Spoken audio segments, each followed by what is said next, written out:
ဘယ်အိမ်မှနေကြမလဲလို့အမည်ပေးထားတဲ့တရားတစ်ပုဒ်ကိုဒီနေ့ဟောကြားနာကြားရအောင်ဧကံသမယံဘဂဝါတာဝုထိယံဝိဟရတိစေတဝနေအနာထပိဋိကတအာရမေဧကံသမယံအခါတစ်ပါး၌ဘဂဝါသုံးလူထထာသဗ္ဗညုမြတ်စွာဘုရားသည်တာဝုထိယံတာဝုထိမြို့၏နီး၌ဖြစ်သောအနာထပိဋိကတအနာရပိတထေအာရမေနှလုံးမွေလျောပျော်ဝရာကောင်းလာစွာသောဇေတဝနေဇေတဝံကျောင်းတိုင်း၌ဝိဟရတိကောင်းစွာမသွေတရင်သုံးတော်မူခဲ့ပါပေတည်း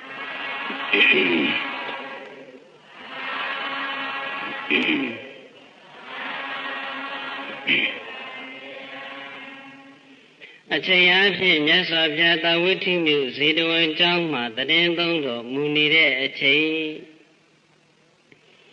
အဲဒီလိုမြတ်စွာဘုရားတာဝတိမြို့ဇေတဝန်ကျောင်းမှာတရင်သုံးတော်မူနေတဲ့အချိန်ဇေတဝန်ကျောင်းတိုက်ထဲကအရှင်နန္ဒအမည်ရတဲ့ယဟန်တော်တစ်ပါးမြင်မြင်သမျှသောတရင်ပေါ်ယဟန်တော်များကိုစကားတခွန်းတဖောက်ဖွာလိုက်ပြောနေတယ်အရှင်နန္ဒတဖောက်ဖွာပြောနေတဲ့စကားကဘာလဲဆိုတော့အနာဘိရတောဟံအဝုသောဗြဟ္မစရိယံစရမိ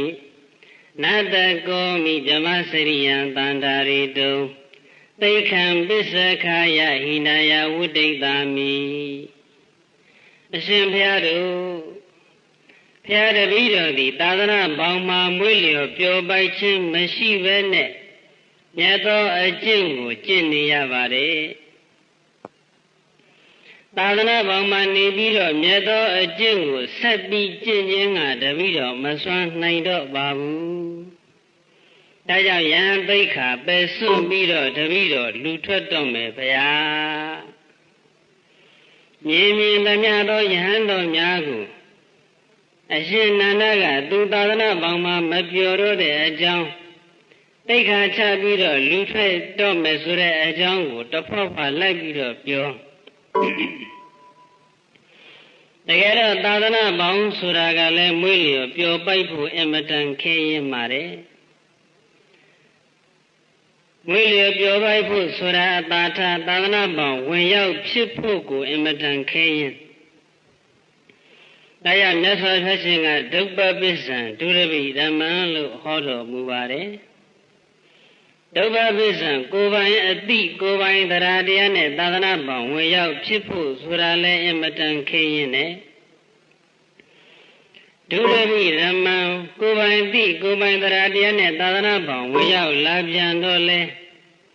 အဲဒီသာသနာပေါင်းမှာသီလသမာဓိပညာလို့ဆိုတဲ့သိက္ခာ၃ရပ်အကျင့်မြတ်ကိုမွေးမွေးလျော်လျော်ပျော်ပျော်ပိုက်ပိုက်နဲ့နှိမ့်ချိုက်စွာကျင့်သုံးနိုင်ဖို့အင်မတန်ခဲရင်ကိုယ်ပိုင်အသိကိုယ်ပိုင်တရားနဲ့သာသနာပေါင်းဝင်ရောက်လာတဲ့ပုဂ္ဂိုလ်တောင်မှသာသနာပေါင်းမှာမွေးလျော်ပျော်ပိုက်ဖို့ခဲရင်သေးရင်ကိုယ်ပိုင်အသိကိုယ်ပိုင်တရားနဲ့မဟုတ်ဘဲနဲ့တစုံတယောက်ရဲ့တိုက်တွန်းမှုသို့မဟုတ်တစုံတစ်ခုသောအခြေအနေရဲ့တိုက်တွန်းမှုကြောင့်ဝဲလာရတဲ့ပုဂ္ဂိုလ်ရောက်လာတဲ့ပုဂ္ဂိုလ်ဆိုရင်ပို့ပြီးတော့ခဲရင်မှာပဲအခုအရှင်နန္ဒသာသနာပေါင်းရောက်လာတာကကိုယ်ပိုင်အသိကိုယ်ပိုင်တရားနဲ့ဝင်ရောက်လာခြင်းမဟုတ်ဘူးတစုံတယောက်ရဲ့တိုက်တွန်းမှုကြောင့်သာသနာပေါင်းဝင်ရောက်လာခြင်းဖြစ်တယ်တစုံတယောက်ဆိုတဲ့နေရာမှာလည်းတခြားပုဂ္ဂိုလ်မဟုတ်ဘူးမြတ်စွာဘုရားရှင်ကိုယ်တော်တိုင်မှာပဲမြတ်စွာဘုရားရှင်ရဲ့တိုက်တွန်းမှုကြောင့်ရှင်နန္ဒသာသနာပေါင်းရောက်လာရခြင်းဖြစ်တယ်မြတ်စွာဘုရားရှင်နဲ့ရှင်နန္ဒဆိုတာကလည်းတစိမ့်နေမဟုတ်ကြဘူးအဖေတူအမေကွယ်ညီကိုညာဖြစ်ကြပါ မြတ်စွာဘုရားရှင်ကသုတ္တရဏမင်းကြီးနဲ့မေတော်မဟာမာယာဒေဝီကမွေးဖွားတဲ့သားဖြစ်တယ်အရှင်နန္ဒကသုတ္တရဏမင်းကြီးနဲ့မဟာပဇာပတိဂေါတမီကမွေးဖွားတဲ့သားဖြစ်မဟာမာယာဒေဝီနဲ့မဟာပဇာပတိဂေါတမီကညီမအရင်များဖြစ်ကြပါတယ်မြတ်စွာဘုရားရှင်ကိုမွေးဖွားပြီးနောက်3ရက်မြောက်နေ့မှာဒီရတော်မဟာပဇာပတိဂေါတမီကနန္ဒမင်းသားကိုမွေးဖွားခြင်းမှာဒီတော့ရှင်နန္ဒမင်းသားသည်မြတ်စွာဘုရားရှင်ထက်3ရက်ပဲအသက်ငယ်ပါတယ်မြတ်စွာဘုရားဖြစ်ပြီးတဲ့နောက်ကပိလုဝနေပြည်တော်ကိုပထမဆုံးပြန်ကြွတဲ့ခရီးမှာ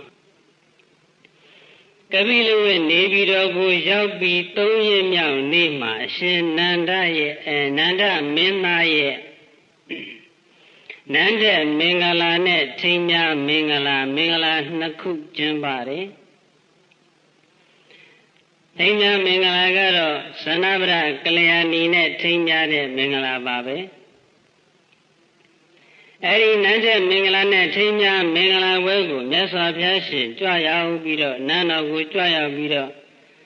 မင်္ဂလာခန္ဓာမှာမင်္ဂလာစကားများပြောဆွမ်းများဖုံးပေးဆုံးဖုံးပြီးတဲ့နောက်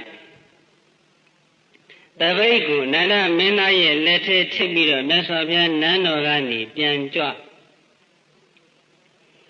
နန္ဒမင်းသားကလည်းပဲအရှင်ဘုရားတပိတ်ပြန်ယူပါလို့မပြောဘူးမြတ်စွာဘုရားရှင်ရဲ့အပေါ်မှာလေးစားမှုအားကြီးတဲ့အတွက်ကြောင့်ဟိုနာရောက်ရင်ပြန်ယူလို့ဒီနာရောက်ရင်ပြန်ယူလို့နဲ့မြတ်စွာဘုရားရှင်နောက်တော်ဘာကနေတပိတ်ပိုက်ပြီးတော့လိုက်သွားတယ်အဲဒီလိုနဲ့နောက်ဆုံးကျောင်းတော်ထိရောက်ကျောင်းတော်ရောက်တော့မြတ်စွာဘုရားရှင်ကနန္ဒကိုမေးတယ်ညီတော်နန္ဒသင်ယဟန်ပြုမလားနန္ဒမင်းသားအနေနဲ့ကတော့ယဟန်ပြုလို့စိတ်လုံးဝမရှိပါဘူးဒီနေ့မှထိမ်းများမင်္ဂလာပွဲစတင်ကျင်းပတဲ့နေ့နောင်တော်ကြီးဖျားပြောမှပြောရလေခြင်းပေါ့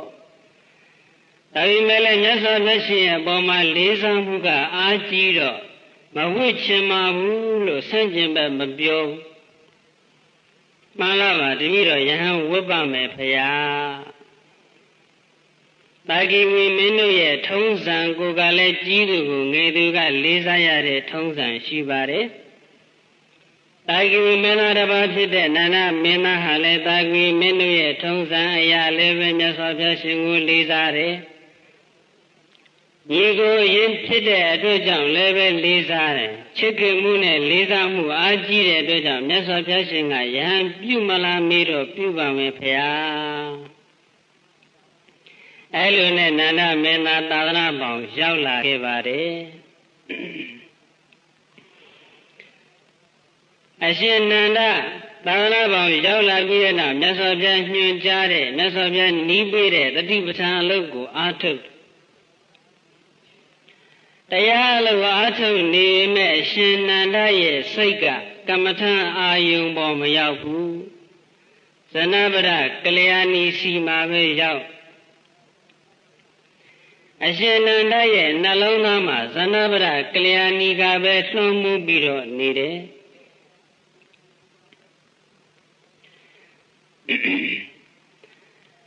အမှန်ကတော့အရှင်နန္ဒရဲ့အာယုံမှာလွှမ်းမိုးနေတဲ့ဇနဗရကလျာဏီရဲ့ပုံရိပ်ဝိပဿနာရှိရမယ်ရှုခံအာယုံမှာပဲအထူးသဖြင့်ရှင်နန္ဒမှာရှင်နန္ဒရဲ့စိတ်စဉ်ကိုလွှမ်းမိုးနေတဲ့ဇနဗရကလျာဏီနဲ့ပတ်သက်တဲ့အချက်ကဇနဗရကလျာဏီပြောလိုက်တဲ့စကားလေးတစ်ခုကိုပို့ပြီးတော့ကြားရောက်နေတယ်တဝတံခောအယဗုဒ္ဓအာဂိစေယတိအယဗုဒ္ဓအရှင်သာတဝတံလင်းမြန်စွာအာဂိစေယတိပြန်လာခဲ့ပါနန္ဒမင်းသားတပိတ်ပိုက်ပြီးတော့မြတ်စွာဘုရားရှင်နောက်တော်ဘာကလိုက်သွားတာကိုဇနဗရကလျာဏီကသိတော့ တဝက်ပဲဖြီးရသေးတဲ့သပင်နဲ့ရေဆူနေတဲ့သပင်နဲ့သပင်ဖားရချပြီးတော့ပဒင်းပေါက်ကနေအပြေထွက်လာပြီးတော့မင်းသားကိုလှမ်းမှားလိုက်တယ်မြန်မြန်ပြန်လာခဲ့ပါအဲ့ဒီဇနဗရကလျာဏီရဲ့မြန်မြန်ပြန်လာခဲ့ပါဆိုတဲ့စကားသံဟာအရှင်နန္ဒရဲ့နားထဲကမထွက်တော့ဘူးနားထဲမှာတရေဝဲကြားရောင်နေအဲ့တော့ရှင်နန္ဒရဲ့စိတ်စဉ်မှာလွှမ်းမိုးနေတဲ့ဇနဗရကလျာဏီရဲ့ပုံရိပ်နဲ့ဇနဗရကလျာဏီရဲ့အတန်ဟာဝိပဿနာရှုရမယ့်ရှုခံအာယုံဖြစ်တဲ့ဝိပဿနာရဲ့ရှုခွင့်ရှုခွက်ဖြစ်ပါတယ်ဝိပဿနာလိုအားထုတ်ပြီးဆိုရင်တော့စိတ်ပြန့်လွင့်မှုဖြစ်တတ်တာသဘာဝပါပဲအဲ့ဒီပြန့်လွင့်တဲ့စိတ်ကိုပြန့်လွင့်နေစဉ်းစားစသည်အဖြစ်ရှုမှတ်ပြရမှာပါပဲဒါစိတ်ပြန့်လွင့်တဲ့နေရာမှာတချို့ကစိတ်ထဲမှာမြင်နေတတ်တယ်တချို့ကလည်းတစုံတယောက်သို့မဟုတ်တစုံတယောက်ရဲ့အတန်ကိုနားထဲမှာကြားနေတတ်တယ်စိတ်ထဲမှာတစုံတယောက်သို့မဟုတ်တစုံတယောက်ကိုမြင်လို့ရှိရင်အဲ့ဒီမြင်တဲ့အရာကိုငေးပြီးတော့ကြည့်မနေပဲနဲ့မြင်နေလို့အဲ့ဒီမြင်တဲ့အရာပျောက်သွားတဲ့အထိအောင်စူးစူးဆိုင်ဆိုင်ရှုမှတ်ရမှာအဲ့ဒီလိုမရှုမှတ်ဘူးဆိုရင်တော့မြင်တဲ့အရာကမြင်ရတဲ့အာယုံကပျောက်မသွားတဲ့အပြင်တဖြည်းဖြည်းနဲ့ပိသပြီးတော့ထင်ရှားလာတတ်တယ်ထင်ရှားစိတ်ကူးထဲမှာမြင်တဲ့အရာနဲ့ပတ်သက်ပြီးတော့မြင်ရတဲ့အရာနဲ့ပတ်သက်တဲ့အကြောင်းအရာတွေကိုအကျေချဲ့ပြီးတော့တမျောတခေါ်ကြီးအရှိတမျောကြီးတော်ပြီးတော့စဉ်းစားပြီးတော့နေတတ်ကြတချို့ယောဂီပုဂ္ဂိုလ်ကအဲ့ဒီလိုစဉ်းစားပြီးတော့နေပြီမဲ့လည်းကိုယ့်ကိုယ်စဉ်းစားလို့စဉ်းစားနေမှမသိဘူးဖောင်းနေပိန်နေထိုင်နေထိတယ်ဒါပဲမှတ်နေတယ်လို့ထင်ပါဇက်ကတော့စိတ်ကတော့ဆိုနေမှာပဲဖောင်းနေပိန်နေထိုင်နေထိတယ်ဒါပေမဲ့စိတ်ကတော့ကိုယ်စိတ်ကူးထဲမှာမြင်ရတဲ့အကြောင်းအရာတစ်ခုနဲ့ပတ်သက်ပြီးတော့အခြေထဲပြီးတော့စဉ်းစားနေတာအဲ့တော့ကိုယ်စဉ်းစားလို့စဉ်းစားနေမှပြင်းလို့နေမှမသိဘူးဆိုရင်တော့စိတ်တည်ငြိမ်မှုတမာတိမရနိုင်ဘူးစိတ်တည်ငြိမ်မှုတမာတိမှမရနိုင်ဘူးဆိုရင်တော့ဝိပဿနာဉာဏ်ဖြစ်ဖို့ဆိုတာမျှော်လင့်ချက်မရှိတော့ဘူးဒါကြောင့်စိတ်ကူးထဲမှာတစုံတယောက်သို့မဟုတ်တစုံတရာကိုမြင်လို့ရှိရင်မြင်နေလို့မြင်တဲ့အရာပျောက်သွားတဲ့အထိစူးစူးဆိုင်ဆိုင်ရှုမှတ်ဖို့အထူးသတိထားရမယ်မြင်နေလို့မရှုမှတ်ခြင်းမှုဆိုရင်လည်းပဲစိတ်ကူးထဲမှာမြင်ရတဲ့အရာနဲ့ပတ်သက်ပြီးတော့တာယာနှစ်သက်တက်မဲ့သွားတဲ့စိတ်ကိုတာယာတယ်နှစ်သက်တယ်တက်မဲ့တယ်တွေ့တာတယ်စသည်အဖြစ်ရှုမှတ်သွားရမှာပဲ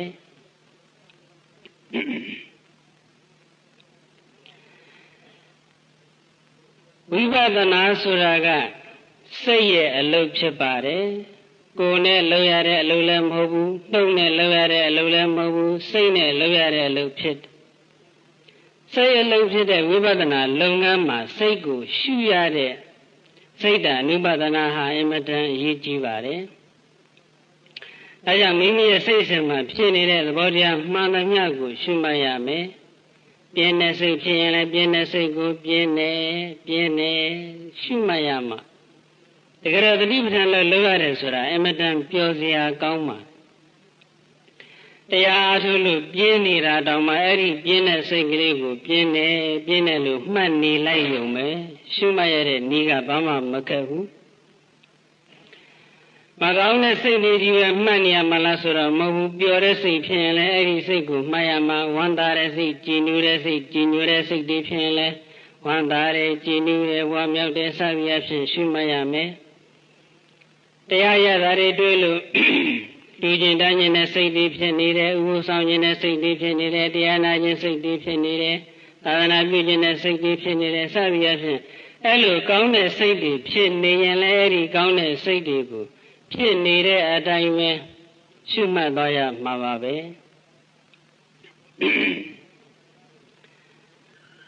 အခုအရှင်နန္ဒရဲ့ဖြစ်စဉ်ကိုကြည့်မယ်ဆိုရင်အရှင်နန္ဒရဲ့စိတ်အစဉ်မှာတည်ဝဲဝဲကြားရောက်နေတဲ့ဇနဗရကလျာဏီရဲ့အတန်ဟာဝိပဿနာရှုရမယ့်အာယုမှာအဲ့ဒီအတန်ကိုကြားတယ်လို့ရှုမှတ်ရမယ်အဲ့ဒီလိုမှမရှုမှတ်ခြင်းမှုဆိုရင်လည်းကြားရတဲ့အတန်နဲ့ပတ်သက်ပြီးတော့တာယာနှစ်သက်တက်မဲ့သွားတဲ့စိတ်ကိုတာယာတယ်နှစ်သက်တယ်တက်မဲ့တယ်တွေ့တာတယ်စသည်အဖြစ်အဲ့ဒီစိတ်ကိုသေချာစူးစိုက်ပြီးတော့ရှုမှတ်ရမှာပါအဲ့ဒါမြတ်စွာဘုရားရှင်ကမဟာသတိပဋ္ဌာန်သုတ်တော်မှာတရာဂံဝါစိတ်တံတရာဂံစိတ်တံဒီပါဇာနာတိဘေခဝေပိတ္တလေးပါးခြေသားခြေသမီးတို့တရာဂံဝါစိတ်တံယာကနဲ့တကွဖြစ်နေတဲ့စိတ်ကိုလည်းပဲတရာဂံဝါစိတ်တံတာယာနှစ်သက်တက်မဲ့တွေ့တာတဲ့စိတ်ကိုလည်းပဲတရာဂံစိတ်တံဒီယာကနဲ့တကွဖြစ်နေတဲ့စိတ်ပဲဟူ၍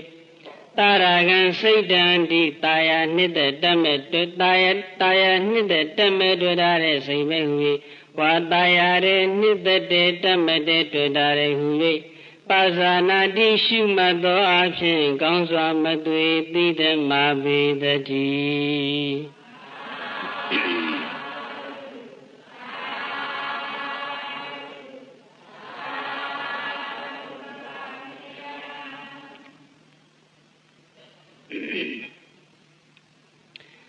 အရှင်နန္ဒကတော့တာရာဂံဝစိတ်တံတာရာဂံစိတ်တံတိပဇာနာတိဆိုတဲ့မြတ်စွာဘုရားရှင်ရဲ့လမ်းညွှန်ချက်ကိုပြည့်ပြည့်ဝဝလိုက်နာကျင့်သုံးနိုင်ခြင်းမရှိတော့သာသနာပေါင်းမှာမွေးလျော်ပျော်ပိုက်တဲ့စိတ်တွေမဖြစ်တော့ဘူးတတိပဌာန်လိုအားထုတ်ရတာလည်းစိတ်ဝင်စားမှုမရှိတော့ဒီတော့သိက္ခာချလူထွက်တော့မယ်ဆိုတဲ့အကြောင်းမြင်သမျှရဟန်းတော်များကိုတဖွာဖွာပြောနေတယ်အဲ့ဒါကိုမြတ်စွာဘုရားရှင်ကသိသွားတော့နန္ဒကိုခေါ်ပြီးတော့မေးတယ်နန္ဒသင်္သာနာဘောင်မှာမပြောတော့ဘူးလူထွက်တော့မယ်ဆိုတာဟုတ်လားမှန်မှဟုတ်ကြောင်းပါဘာကြောင့်သာသနာဘောင်မှာမပြောမွေးရတာလဲမှန်လားပါဗျာဇနဗရကလဏီပြောလိုက်တဲ့မြန်မြန်ပြန်လာပါဆိုတဲ့အတန်လေးတပည့်တော်နားတွေကမထွက်တဲ့အတွက်ကြောင့်သာသနာဘောင်မပြောရခြင်းဖြစ်ပါတယ်ဗျာဒါဖြင့်နန္ဒငါနဲ့လိုက်ခဲ့ဆိုပြီးတော့နန္ဒရဲ့လက်မောင်းကင်ပြီးတော့မြတ်စွာဘုရားရှင်ကတကူတော်နဲ့အရှင်နန္ဒကိုတာဝရိန္ဒာနတ်ပြည်ခေါ်သွားတယ်။လမ်းခရီးမှာမီးလောင်ထားတဲ့လက်ကွင်းပြင်ထဲကမီးလောင်ထားတဲ့သင်္ကုတ်တူပေါ်မှာထိုင်းနေတဲ့မြောက်အိုမကြီးတစ်ကောင်ကိုလည်းမြင်အောင်ပြခဲ့။နရွယ်ဒီနှာခေါင်းကြီးအမီးတွေပြက်ပြီးတော့မီးလောင်တာတွေနဲ့အရေပြားတွေစုပ်ပြတ်ပေါက်ပြဲပြီးတော့သွေးတွေယူပြီးတော့အမတန်ရုပ်ဆိုးတဲ့မြောက်အိုမကြီးတစ်ကောင်ကိုပါမြင်အောင်ပြတာဝရိန္ဒာနတ်ပြည်ရောက်တော့တရားမင်းကိုစိကပ်ခါစားနေရတဲ့နတ်သမီး900ကိုရှင်နန္ဒမြင်ရတယ်။အဲဒီခါမြတ်စွာဘုရားရှင်ကမေးနန္ဒဒီနတ်သမီးတွေနဲ့တည့်ရဲ့ဇနဗရကလျာဏီနဲ့ဘသူကပူပြီးတော့ချောတယ်လေမြတ်စွာဘုရားမေးမှမြက်လေခြင်းအာရိနတ်သမီး900နဲ့နှိုင်းရှင်လိုက်ရင်တော့ဇနဗရကလျာဏီဟာလမ်းခရီးမှာမီးလောင်ငုတဘောမှာထိုင်းနေတဲ့မြောက်အိုမကြီးနဲ့ပဲတူပါတော့တယ်ဗျာဒီနတ်သမီး900နဲ့နှိုင်းရှင်လိုက်ရင်ဇနဗရကလျာဏီဒီမိမဆိုတဲ့အရေးအတွက်ထဲတောင်မဝင်တော့ပါဘူးမိမစည်ရင်နဲ့တောင်ထဲလို့မဖြစ်တော့ပါဘူးဇနဗရကလျာဏီထက်ဟောဒီနတ်သမီး900ကသာအစာပေါင်းများစွာတာလွန်ပြီးတော့လှပပါတယ်ရှုခြင်းစပွဲတင့်တယ်ပါတယ်စိတ်ရဲ့ကြည်လင်ခြင်းကိုဖြစ်စေပါတယ်ဗျာဒါဖြင့်နန္ဒအဲ့ဒီနတ်သမီး900မလိုချင်ဘူးမှန်မှလူချင်းကြောင်းမှာ ဒီတော့ဒီနေ့မှာဖြတ်ပြီးတော့မေခွန်းတစ်ခုစဉ်းစားစရာပေါ့လောကကြီးမှာစစ်မှန်တဲ့ချစ်ချင်းဆိုတာဘယ်မှာလဲတနည်းပြောတော့စစ်မှန်တဲ့အချစ်ဆိုတာဘယ်မှာလဲလို့မေခွန်းတစ်ခုထုတ်เสียပါပဲအဲ့တော့နတ်သမီး900တပည့်တော်လိုချင်ပါတယ်ဗျာဆိုတော့ဒါဖြင့်နန္ဒသင်ဘာမှစိတ်မပူနဲ့သာသနာပေါင်းမှာသာပြောအောင်နေ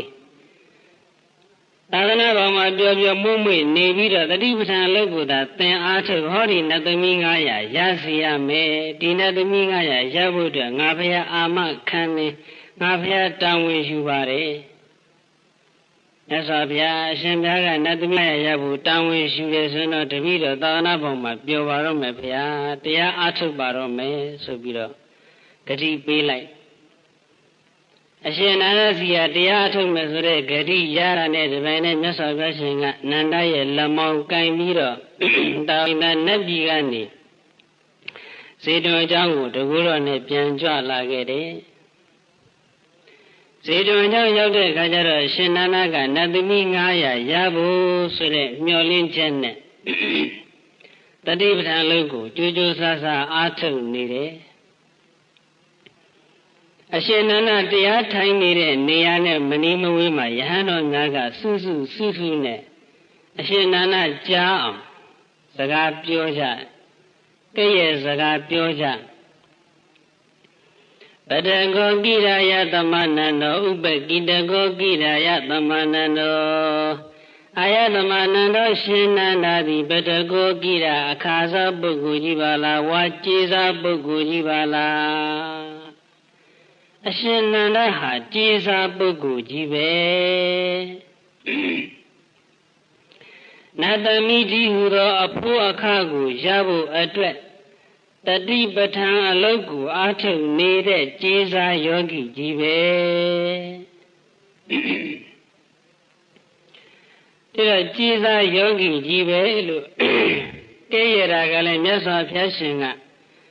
ကဲ့ရဲ့ခိုင်းတာပါပဲနန္ဒကြားလောက်တဲ့နေရာကနေယဟန်တော်များသွားဒီတိုင်းကဲ့ရဲ့ကြလို့မြတ်စွာဘုရားရှင်ကခိုင်းလို့ယဟန်တော်များကလာပြီးကဲ့ရဲ့ကြဒီတော့ဒီကဲ့ရဲ့တဲ့ဇကားဒီယဟန်တော်များကကဲ့ရဲ့တော်လည်းပဲမြတ်စွာဘုရားရှင်ကကဲ့ရဲ့တာနဲ့အတူတူပါပဲဒီတော့နန္ဒဟာကျေးဇာယောဂီကြီးပါလားဒီနေရာမှာစဉ်းစားစရာခုခေတ်မှာရောကျေးဇာယောဂီမရှိဘူးလားလို့စစ်စစ်ကြည့်စရာပါပဲဦးဇင်းတို့ပြီးခဲ့တဲ့နေရာစီတုန်းကဆရာတော်ဘုရားကြီးတမန်ပေးတဲ့အတွက်ကြောင့်ယောဂီများကိုတရားဆက်ရတယ်အဲ့ဒီတရားဆက်တဲ့ထဲကယောဂီကျောင်းသားလေးတစ်ယောက်တရားအားထုတ်ပြီးလို့ပြန်ကန်ဒီမှာဦးဇင်းကသူ့ကိုမေးခွန်းလေးတစ်ခုမေးကြည့်တယ်ငယ်ရွယ်နဲ့တရားလာအားထုတ်တော့ဘယ်လိုရည်ရွယ်ချက်နဲ့မှတရားအားထုတ်ကြလဲဆိုတာစိတ်လဲဝင်စားတာနဲ့ဘာကြောင့်ဘာရည်ရွယ်ချက်နဲ့တရားလာအားထုတ်တာလဲမမဖျားတပည့်တော်ဒီနေ့စာမေးဝဲသိမ့်မဖြေနိုင်ဘူး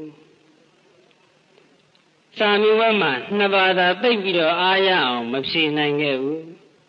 တပည့်တော်ကအတန်းတိုင်းသင်္ကရကနေစပြီးတော့အတန်းတိုင်းဧ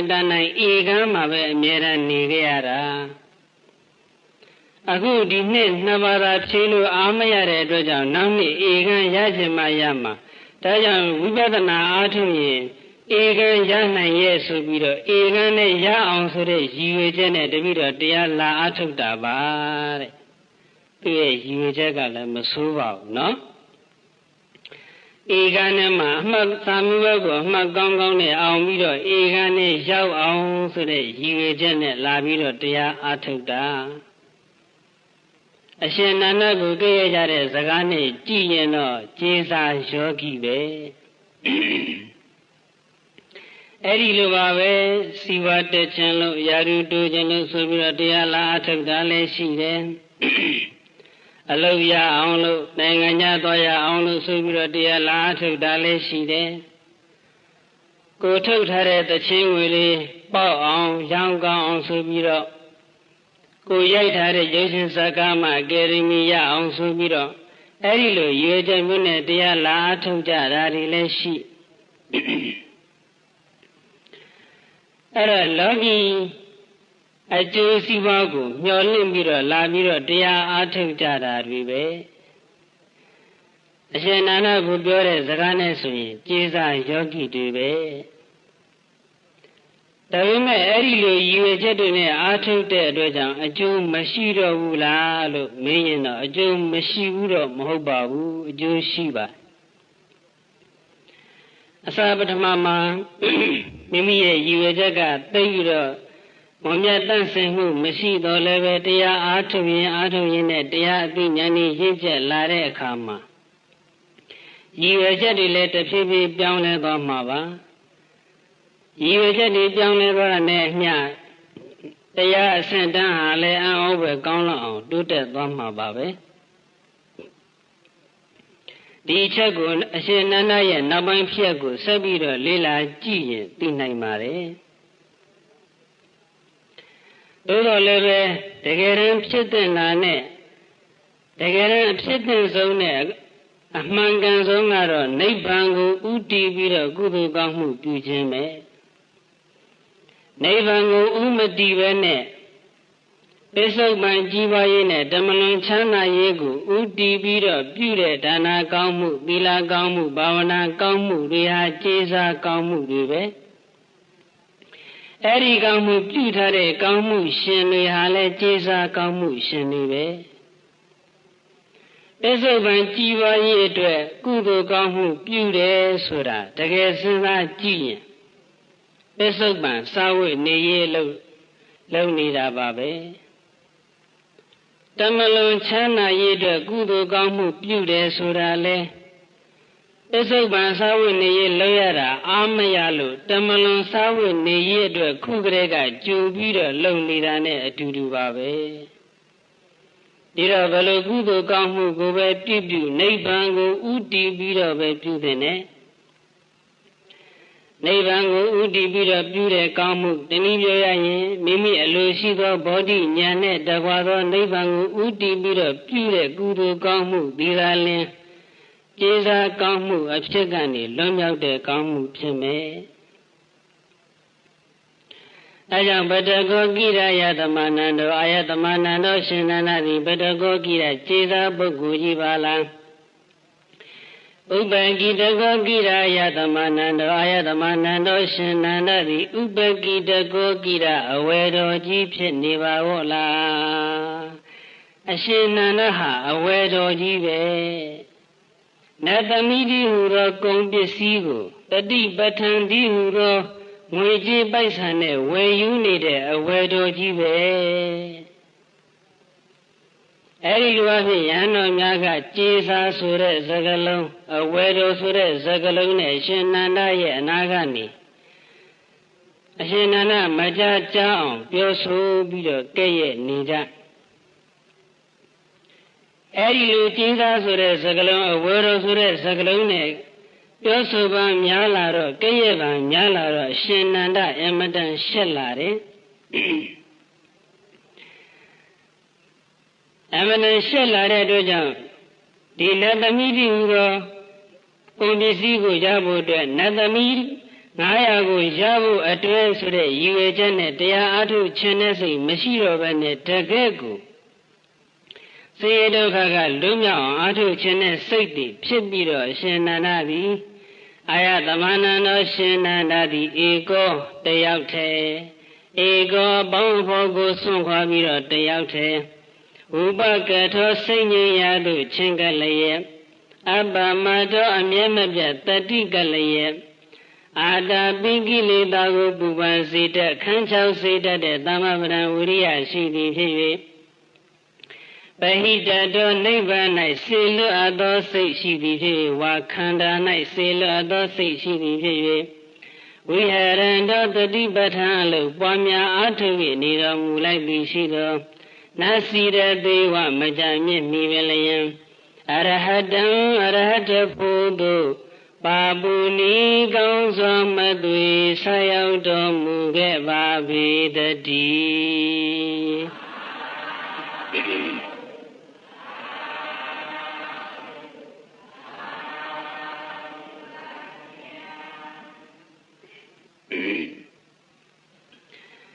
အရှင်နန္ဒယဟန္တာဖြစ်သွားပြီးတဲ့နောက်အရှင်နန္ဒယဟန္တာဖြစ်တာကိုမသိကြတဲ့ယဟန်တော်များကအရှင်နန္ဒကိုမေးကြတယ်နန္ဒာမင်းလူထွက်ခြင်းနဲ့စိတ်ရှိသေးလား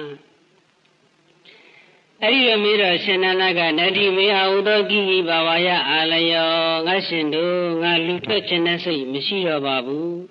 လူဝိကြောင့်ဘဝရဲ့အပေါ်မှာညှိကပ်တွေ့တာတဲ့စိတ်လုံးဝမရှိတော့ပါဘူးလို့ဖြေကြပါတယ်အဲ့ဒီလိုဖြေကြတော့ယဟန်တော်များကနန္ဒဟာအရင်နေ့တွေကနေတိုင်းအချိန်တိုင်းသာသနာပေါင်းမပြောတဲ့အကြောင်းလူထွက်ခြင်းတဲ့အကြောင်းတဖောက်ဖပြောနေပြီးတော့အခုကြတော့လူဘဝပေါ်မှာလုံးဝညှိကပ်ခြင်းမရှိတော့ပါဘူးလို့ဒီလိုပြောနေတာဟာတကယ်တော့နန္ဒဟာသူ့ကိုယ်သူယဟန္တာဖြစ်တယ်လို့ပြောနေတာပဲသူ့ကိုယ်သူအရဟတဖို့ရပြီလို့ကြွေးကြော်နေတာပဲဆိုပြီးတော့မြတ်စွာဘုရားသွားလျှောက်ကြတယ်မြတ်စွာဘုရားနန္ဒဟာယနေ့တွေကလူထွက်ခြင်းတဲ့အကြောင်းတဖောက်ဖပြောပြီးတော့အခုကျတော့လူထွက်ခြင်းတဲ့စိတ်လုံးဝမရှိတော့ဘူးလို့ပြောနေတာဟာအရဟတဖို့ကိုဖြည့်ဆုံးနေတာပါပဲဗျာတပည့်တော်တို့ဘလို့နားလည်ရပါမလဲအဲ့ဒီလိုလျှောက်ထားကြတော့မြတ်စွာဘုရားရှင်ကချက်သားတို့နန္ဒရဲ့စိတ်သည်ယခင်နေ့များကအမိုးမလုံတဲ့အိမ်နဲ့တူးနေခဲ့တယ်နန္ဒသည်အမိုးမလုံးတဲ့အိမ်မှာနေတဲ့ပုဂ္ဂိုလ်တစ်ယောက်ဖြစ်နေခဲ့တယ်အိမ်ရဲ့လုံခြုံမှုနဲ့ချမ်းသာမှုမှာအမိုးဟာအရေးကြီးဆုံးပဲအမိုးတစ်ခုနဲ့တစ်ခုဆက်ပြီးတော့မနေဘူးတူကြဲဖြစ်နေမယ်အမိုးတစ်ချက်မှလည်းပဲအပေါက်အပြဲတွေဖြစ်နေမယ်ဆိုရင်မိုးရွာပြီဆိုရင်အဲ့ဒီကျဲနေတဲ့နေရာပေါက်နေတဲ့နေရာကမိုးရေတွေဝင်လိမ့်မယ်မိုးရေတွေဝင်ပြီဆိုရင်အဲ့ဒီအိမ်ဟာမိုးရေရဲ့နှိမ့်ဆက်မှုခံရတဲ့အတွက်ကြောင့်ဆင်းရဲဒုက္ခဖြစ်ရမယ်အဲ့ဒီလိုပဲစိတ်တည်ဟူသောအိမ်မှာသမထဝိပဿနာဘာဝနာတည်ဟူသောအမိုးလုံခြုံအောင်မိုးမထားဘူးဆိုရင်သမထဝိပဿနာဆိုတဲ့အမိုးတူကျဲလေးမိုးထားမယ်ပေါက်ပြဲနေအောင်မိုးထားမယ်ဆက်ဆက်မှုမရှိပဲမိုးထားမယ်ဆိုရင်အဲ့ဒီကျဲနေပေါက်နေတဲ့နေရာကနေကိလေသာတည်ဟူသောမိုးရေတွေဝင်ရောက်လာနိုင်တယ်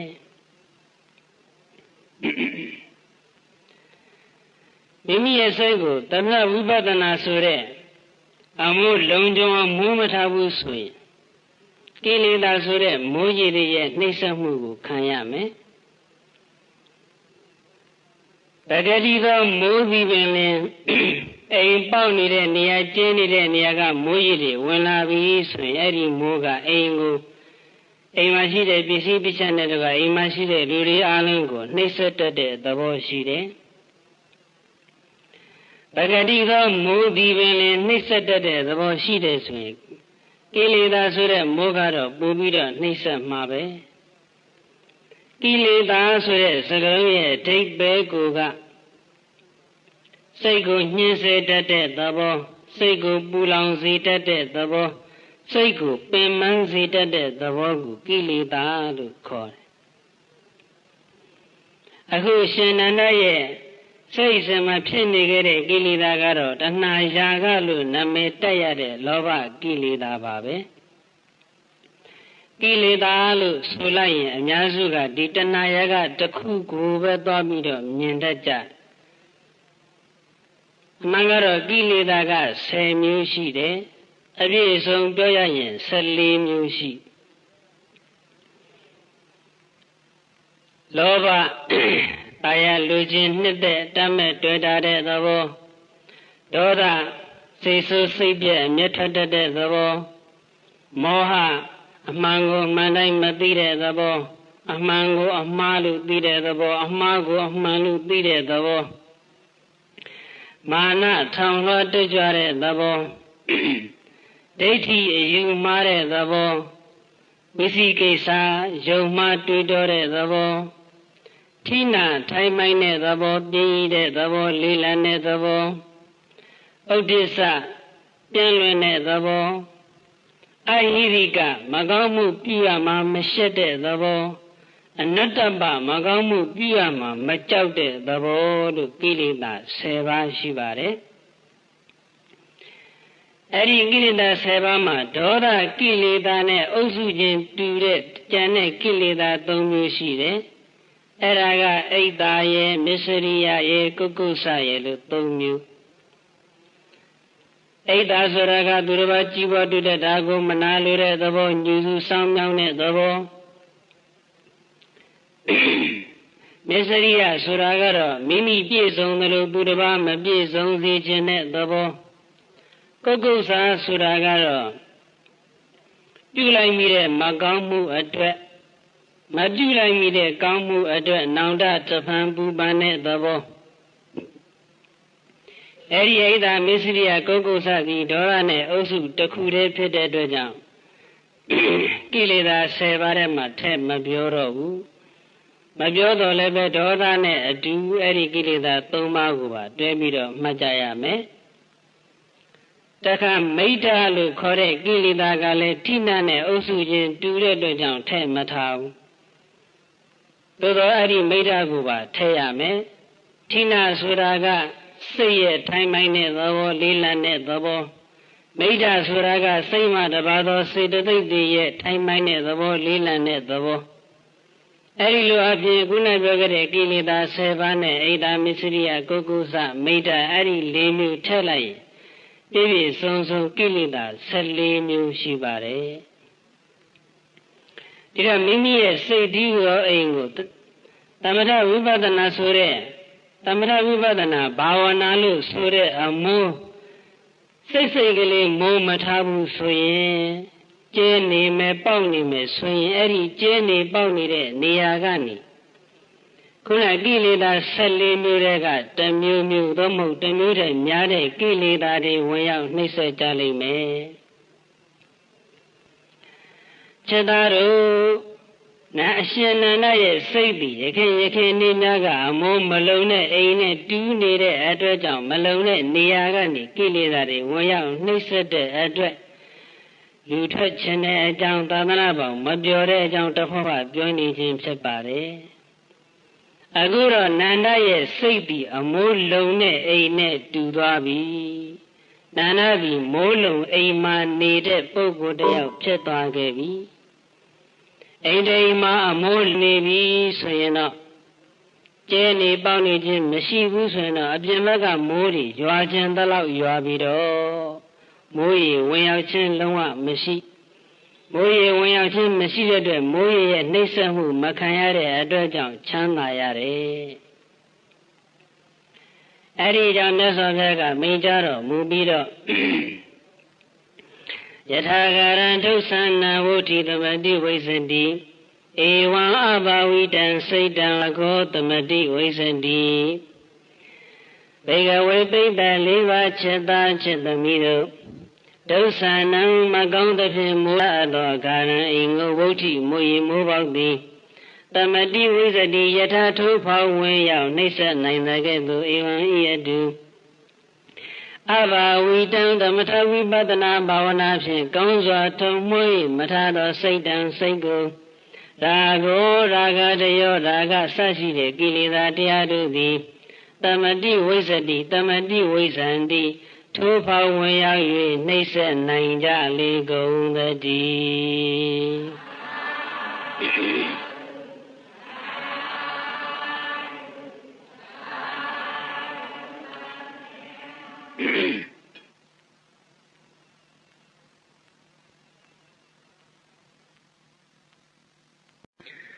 တရားနာပိဋကများရဲ့စိတ်သည်အိမ်နဲ့တူတယ်သမထဝိပဿနာဘာဝနာသည်အမိုးနဲ့တူတယ်ကိလေသာတရားများသည်မိုးရှည်နဲ့တူတယ်ဒီရဲ့စိတ်ဓိသောအိမ်ကိုသမထဝိပဿနာဘာဝနာလို့ခေါ်တဲ့အမိုး စစ်စစ်ဆက်ဆက်လုံခြုံအောင်မိုးမထားဘူးဆိုရင်ကိလေသာဆိုတဲ့မိုးရေတွေဝင်ရောက်နှိမ့်ဆက်ကြမယ်မိမိရဲ့စိတ်ဓာတ်သောအိမ်ကိုသမထဝိပဿနာဘာဝနာလို့ခေါ်တဲ့အမိုးစစ်စစ်ဆက်ဆက်လုံးလုံးခြုံခြုံမိုးထားရင်တော့ကိလေသာမိုးရေတွေဝင်ရောက်နှိမ့်ဆက်နိုင်ခြင်းမရှိဘူးကိလေသာမိုးရေတွေရဲ့နှိမ့်ဆက်ခြင်းမရှိမှမိမိတို့လူလာတောင်းတတဲ့မဉ္ဇဉ်ဘုံဉ္ဇဉ်နိဗ္ဗာန်ဆိုတာမျက်မှောက်ပြုနိုင်ကြမှာဒါကတော့အကျဉ်းပြင်းအနေနဲ့ပြောတာပါပဲဝိပဿနာလုပ်ခင်ဝင်နေတဲ့ပုဂ္ဂိုလ်များအတွက်အသေးစိတ်ပြီးတော့ပြောရရင်တော့မိမိရဲ့စိတ်တည်ဟူသောအိမ်ကိုတတိတည်ဟူသောအမိုးလေးစစ်စစ်ဆက်ဆက်လုံးလုံးချုံချုံမိုးထားရမယ်သမထဝိပဿနာဘာဝနာလို့ဆိုလိုက်တာကအားလုံးနဲ့ဆိုင်အောင်ခြုံငုံပြီးတော့ပြောလိုက်တာဝိပဿနာလေးကိုတကယ်တမ်းမဲ့ရောက်ဖိုးရောက်အားထုတ်နေတဲ့ယောဂီပုဂ္ဂိုလ်အတွက်တော့တတိဒီဟူသောအမိုးလေးစစ်စစ်ဆက်ဆက်လုံးလုံးချုံချုံမိုးထားရမယ်တတိအမိုးကျဲသွားတာနဲ့တတိအမိုးပေါက်သွားတာနဲ့အဲ့ဒီကျဲသွားပေါက်သွားတဲ့နေရာကနေကိလေသာဝင်ရောက်လာလိမ့်မယ်ကိလေသာဝင်ရောက်လာပြီဆိုရင်စိတ်တည်ငြိမ်မှုတမာတိမဖြစ်တော့ဘူးစိတ်တည်ငြိမ်မှုတမာတိမှမဖြစ်ရင်တော့ဝိပဿနာဉာဏ်နဲ့တော့ကမဉ္ဇဉ်ဘုံဉာဏ်นี่မဖြစ်နိုင်တော့ဘူးဒီတော့မိမိရဲ့စိတ်ကိုတတိတည်းသောအမိုးလေးအဆက်မပြတ်စစ်စစ်ဆက်ဆက်လုံးလုံးချုံချုံဖြစ်နေဖို့အတွက်ဆိုရင်ထိုင်ပြီးတော့ရှုမှတ်ယုံစဉ္ညာရှုမှတ်ယုံနဲ့မလုံလောက်ဘူးအထွေထွေလေးစိတ်ပြုမှုလှုပ်ရှားမှုတွေကိုလေးလေးစားစားတန်ဖိုးထားပြီးတော့ရှုမှတ်မှသာလျှင်မိမိရဲ့စိတ်ဟာတတိတည်းသောအမိုးလေးဆက်ဆက်ပြီးတော့နေမယ်တတိပဋ္ဌာန်ရဲ့ပင်ကိုယ်တပုဂ္ဂိုလ်ကအချိန်တိုင်းမှာဖြစ်ပေါ်နေတဲ့အချိန်တိုင်းမှာခန္ဓာမစဲဖြစ်ပေါ်နေတဲ့ယုံနာယုတ်တရားနံတရားတွေရဲ့သဘာဝကိုအချိန်တိုင်းစက္ကန့်မလမိနစ်မလအစမပြတ်ဒရဇက်သိနေအောင်လုပ်ရတဲ့အလုပ်ပဲလွတ်သွားတာနဲ့တပိုင်းနဲ့စက္ကန့်ပိုင်းမိနစ်ပိုင်းလေးစက္ကန့်ပိုင်းအချိန်ပိုင်းလေးတတိလွတ်သွားလို့မမှတ်လိုက်မိတာနဲ့တပိုင်းနဲ့အဲ့ဒီမမှတ်လိုက်မိတဲ့နေရာကနေမမှတ်လိုက်မိတဲ့အချိန်ပိုင်းကလေးမှာမမှတ်မိလိုက်တဲ့ယုံနာအာယုန်နဲ့ပတ်သက်ပြီးတော့ကိလေသာဝင်ရောက်လာတော့တာပဲဒီတော့တတိ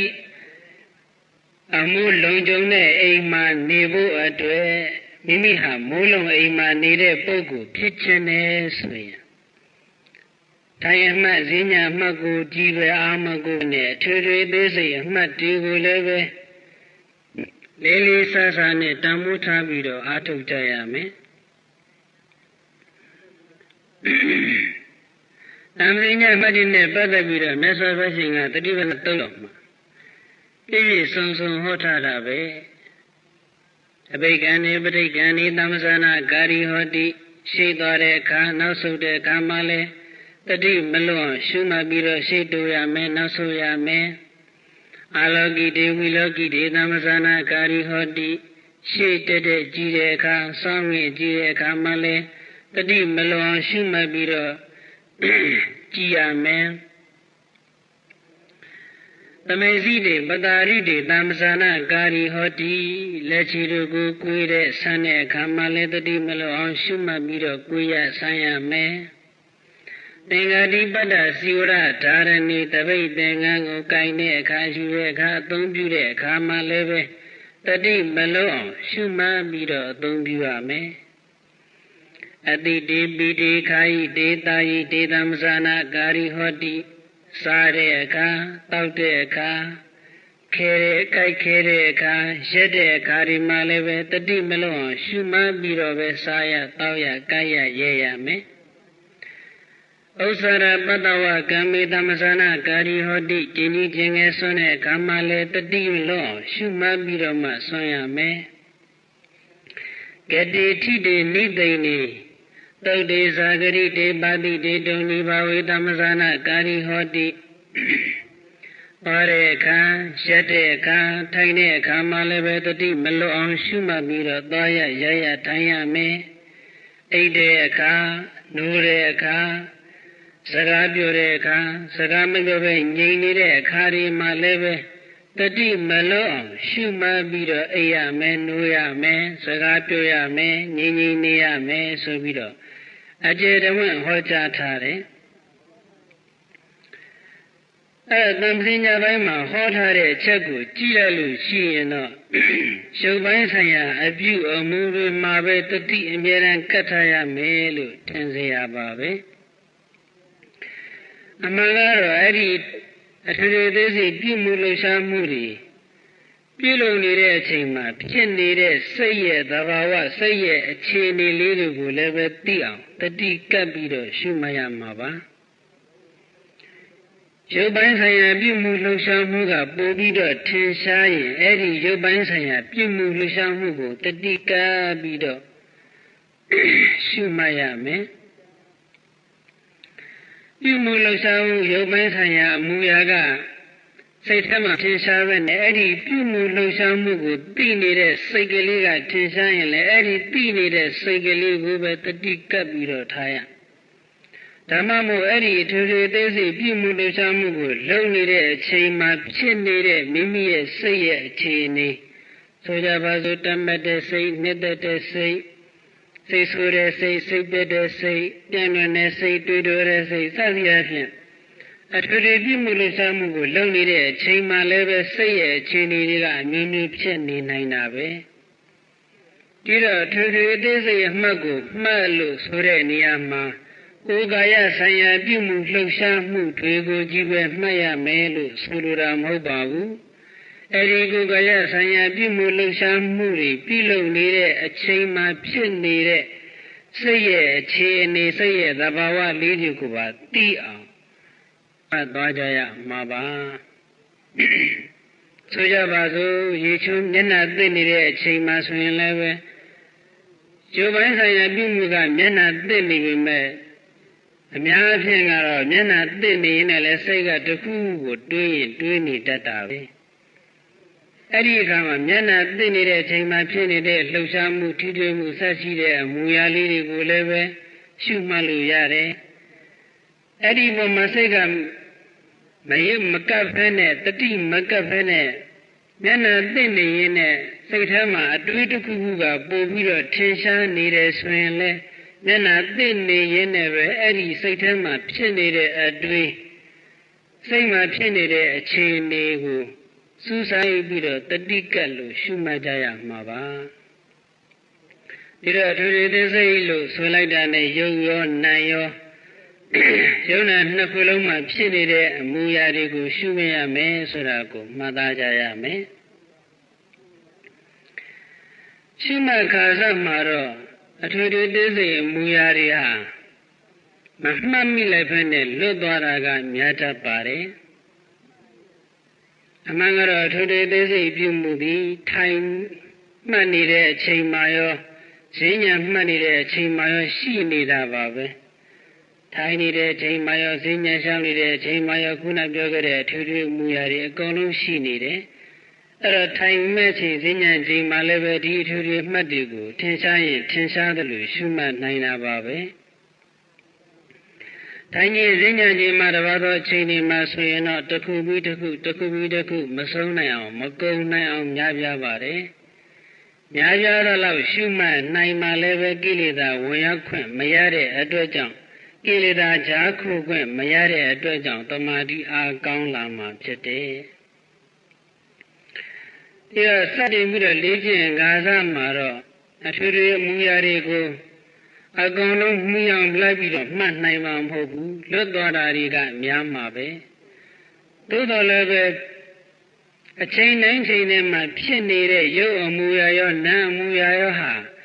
ငါရှုမှတ်ရမယ်အရှုခံအာယုန်တွေပဲလို့အခိုင်အမာဆုံးဖြတ်ချက်ချထားပြီးတော့ဒါတွေကိုမလွတ်အောင်တတိကပ်ပြီးတော့ရှုမှတ်မယ်လို့ဒိဋ္ဌံထားမယ်ဆိုရင်တော့တဖြည်းဖြည်းနဲ့ရှုမှတ်နိုင်မှုများလာမှာပါအလေးချင်းအားကောင်းလာပြီဆိုရင်တော့မရှုမှတ်မိလိုက်တာကနည်းပါတယ်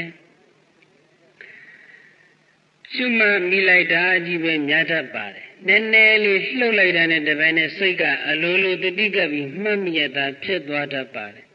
ဒီတော့အလေးအကျင့်လုပ်ပေးဖို့ပဲလိုအပ်ပါတယ်အဲဒီတော့ထွေထွေသေးစိတ်မှတ်ကလေးကိုတန်ဖိုးထားပြီးတော့လေးလေးစားစားနဲ့ရှုမှတ်သွားမယ်ဆိုရင်မဲ့ညာဘုံညာမဆိုင်နိုင်တဲ့အချိန်ဆိုတာတစ်ချိန်မှမရှိဘူးဆန်းစားနေနဲ့လည်းမဲ့ညာဘုံညာဆိုင်နိုင်နေရေတောက်နေနဲ့လည်းမဲ့ညာဘုံညာဆိုင်နိုင်နေတဏှာသိနေရင်ရေချိုးနေရင်ကြီးကြီးကျယ်ငယ်ဆွနေရင်အချိန်မီမဲ့ညာဘုံညာဆိုင်နိုင်နေ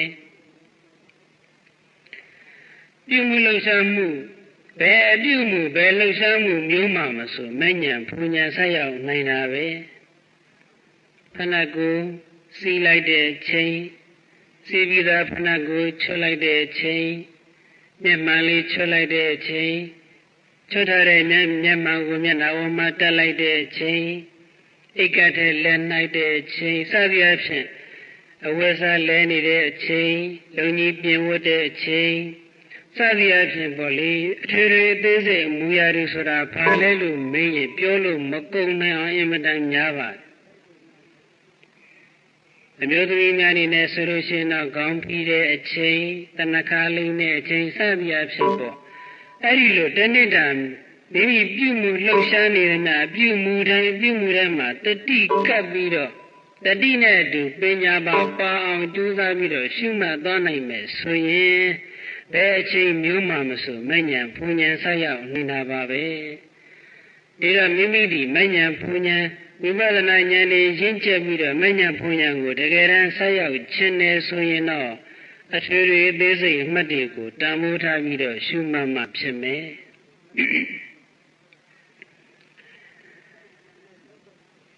အချိန်မရွေးမဉ္ဇဉ်ဘုံဉ္ဇဉ်ဆိုင်နေတာနဲ့ပတ်သက်ပြီးတော့အားကျစရာကောင်းတဲ့အချက်ကတတိပဌံသာသနာထွန်းကားခဲ့တဲ့ဟိုဒီဟိုကျွန်းမှာယဟန္တာမဖြစ်ဘူးတဲ့စွမ်းစားဇယက်ဆိုတာမရှိဘူးတဲ့ဒီဟိုကျွန်းမှာရှိတဲ့စွမ်းစားဇယက်တိုင်းဟာယဟန္တာဖြစ်ဘူးကြတာကြီးပဲ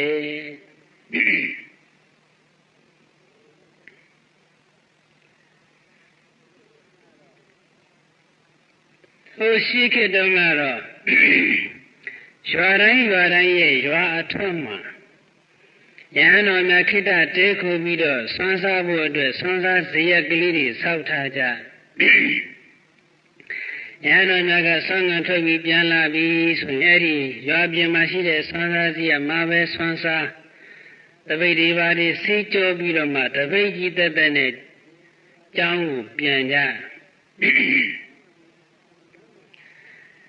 အဲ့တော့အဲ့ဒီယဟန်တော်များကဆွမ်းငံထွက်တဲ့နေရာမှာလည်းပဲကတ္တပစ္စာကတ္တဝိုးလို့ခေါ်တဲ့ကျိုးဝတ်ကိုအထူးဖြည့်ကျင့်ပြီးတော့ဆွမ်းငံထွက်တော်မူကြတယ်ကတ္တပစ္စာကတ္တဝိုးဆိုတာဆွမ်းခံအသွားရောအပြန်ရောကမ္မထံပါအောင်ကြိုးစားတဲ့ကျင့်စဉ်ကြီးပါကျောင်းကနေထွက်တဲ့အချိန်ကစကျောင်းပြန်ရောက်တဲ့အချိန်အထိတစ်ချက်မှအမှတ်မလွတ်အောင်ကြိုးစားတဲ့ကျင့်စဉ်ကိုကတ္တပစ္စာကတ္တကျင့်ဝတ်လို့ခေါ်တယ်ခြေလမ်းတိုင်းမှာအမှတ်ပါအောင်ကြိုးစားရတယ်အမှတ်မပါတဲ့ခြေလမ်းဆိုတာတလှမ်းမှမရှိအောင်တကယ်လို့အမှတ်မပါဘဲနဲ့လှမ်းလိုက်မိရင်တတိယရနဲ့တပိန်နဲ့ထဲအမှတ်လွတ်သွားတဲ့နေရာကိုနောက်ကျောင်းပြန်လှည့်ရပြန်လှည့်ပြီးတော့မှအမှတ်နဲ့ဆက်ပြီးတော့ရှောက်ရဥပမာဆိုတော့ခြေလမ်း9လမ်းလောက်မမှတ်မိပဲနဲ့အမှတ်လွတ်ပြီးတော့လှမ်းလိုက်မိတယ်ဆိုရင်နောက်က9လမ်းပြန်ဆုပ်ပြီးတော့မှတကအမှတ်ကလေးနဲ့လှမ်းရ10လမ်းလောက်အမှတ်လွတ်သွားတယ်ဆိုရင်လွတ်တဲ့နေရာထိ10လမ်းလောက်နောက်ပြန်ဆုပ် နောက်ပြန်ဆုပ်ပြီးတော့မှအမှတ်ကလေးနဲ့ဆက်ပြီးတော့လှမ်းရတယ်အဲ့ဒီလိုကျင့်တဲ့ကျင့်ဝတ်ကိုကတာပစ္စာကတဝိုးလို့ခေါ်တယ်ခြေလမ်းတစ်ခုတည်းပဲမှတ်တာတော့မဟုတ်ပါဘူးဆွမ်းခံထွက်တော့ဆွမ်းခံအရှိမတ်တက်ရက်လိုက်ပြီးဆိုရင်လည်းရက်တဲ့မူရကိုအာရုံပြုပြီးတော့ရက်တယ်ဆွမ်းလာတော့တပိတ်ကိုလှတ်တော့တပိတ်ကိုဖွင့်တော့ဖွင့်နေတောင်းလိုက်တဲ့ဆွမ်းကိုမြင်တော့မြင်နေဆွမ်းရဲ့အနံ့ကိုရတော့နန်းနေ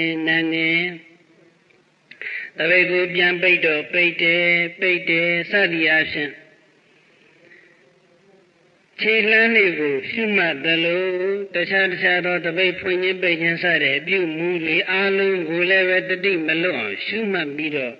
ဆွမ်းခံသွားတဲ့အကျင့်ကိုကတပစ္စာကတအကျင့်လို့ခေါ်တယ်ဒါတံပဇိညအတိဉာဏ်นี่အားကောင်းပံ့ပိုးပေးတဲ့ကျင့်စဉ်ကြီးပါပဲအဲ့ဒီလိုနဲ့ဆွမ်းခံပြန်လာဆွမ်းခံရွာပြင်ရောက်တော့ဆွမ်းရရမှာထိုင်ပြီးတော့ဆွမ်းဖုံးပြီးတော့လည်းပဲအမှတ်မလွတ်အောင်ဆွမ်းလုံတိုင်းတတိကပ်ပြီးတော့ဆွမ်းဖုံးပြီးတော့မူကြတယ်ဒါကြောင့်တတိပဋ္ဌာန်သာသနာထွန်းကားစဉ်တုန်းကသီဟုကျွန်းမှာဆွမ်းသာဇယတိုင်းဟာယန္နာဖြစ်ဖူးကြတယ်ယန္နာမဖြစ်ဖူးတဲ့ဆွမ်းသာဇယဆိုတာမရှိဘူးဇယတစ်ခုရဲ့နေရာတိုင်းဟာလေယဟန္နာမဖြစ်ဘူးတဲ့နေရာဆိုတာတနေရာလေးမှမရှိဘူးတဲ့ဒီဟာလားဒီမေယဝတိဟိုကျွန်းတစ်ခုထဲ၌ပင်တေတုဂာမေတုထိုရွာတို့၌အာသနတာလာယံဆွမ်းစားကြောင်း၌ဝါဆွမ်းစားစေရ၌ယထာအကျဉ်နေရ၌ယာကုကိုပိဝိတဝါတောက်ရပတ္တံဆွမ်းကိုပုံစိတ်တော်ဖုံးပေး၍အရဟတဖို့သူပတ္တရောက်ကြကုန်သောဘိက္ခုယဟန်တို့သည်နတ္ထိမရှိကြလေကုန်တံအာတနံထိုကဲ့သို့ယဟန္နာမဖြစ်ဘူးတဲ့ဆွမ်းစားစရသည်တံအာတနံယဟန္နာမဖြစ်ဘူးတဲ့ဆွမ်းစားစရကနေရာတနေရာလေးသည်နာအထိဘလိုနည်းနဲ့မှမရှိခဲ့ပါပေတည်း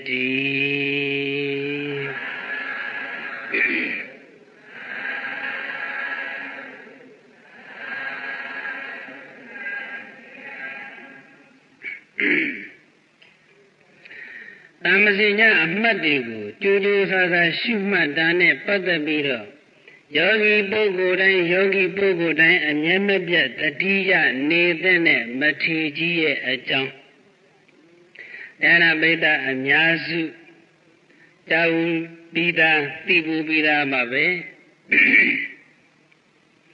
ဒီဟိုကျောင်းကမထေကြီးတစ်ပါးနေလည်းနေခင်တပည့်ယဟန်တော်များနဲ့စကားပြောပြီးတော့နေတဲ့အချိန်လက်ကို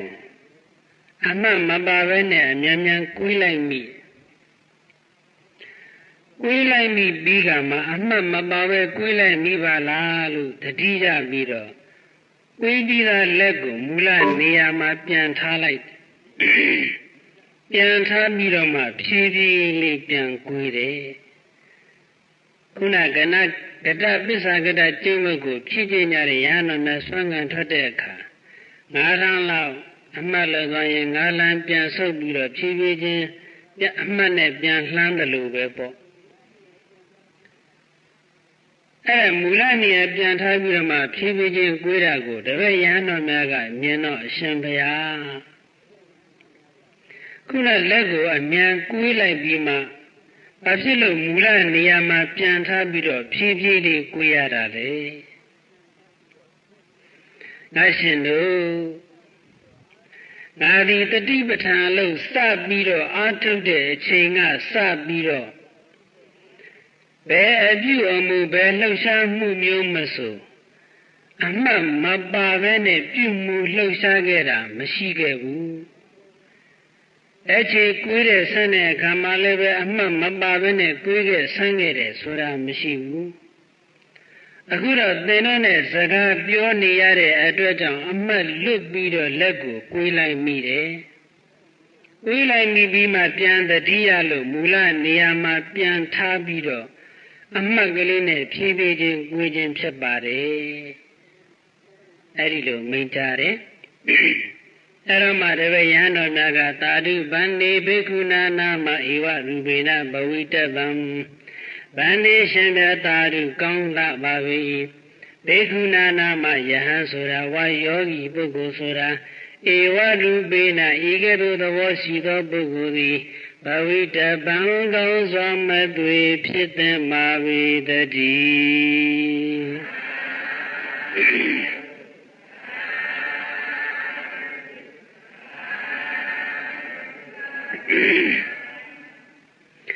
ယောဂီဆိုတာဒီလိုဖြစ်ရမယ်တဲ့ဒီလိုဖြစ်ရမယ်ဆိုတာဘာပြုမှုလှုပ်ရှားမှုမျိုးမဆိုအမှတ်လွတ်ပြီးတော့ပြုမှုလှုပ်ရှားတာမရှိစေရဘူးအမှတ်တတိကပ်ပြီးတော့မှပဲပြုမှုလှုပ်ရှားရမယ်လို့ဆိုလိုပါတယ်ဒီတော့ဒီမထေရကြီးရဲ့ဖြစ်စဉ်ကနေပြီးတော့မိမိတို့အတူယူရမှာကဘုရားဒီမထေရကြီးရဲ့ဖြစ်ပျက်ကနေကောက်ချက်ချစရာနှစ်ခုထွက်လာတယ်တစ်ခုကဘာလဲဆိုတော့မထေရကြီးအမှတ်လွတ်ပြီးကိုယ်ပြီးတော့အမှတ်လွတ်ပြီးတော့ကိုယ်ပြီးမှမူလနေရာမှာပြန်ထားပြီးဖြည်းဖြည်းချင်းပြန်ကွေးလိုက်တဲ့နဲ့ပတ်သက်ပြီးတော့တပည့်ရဟန်းတော်များမေးတဲ့မေးခွန်းကိုမထေရကြီးပြန်ဖြေတော့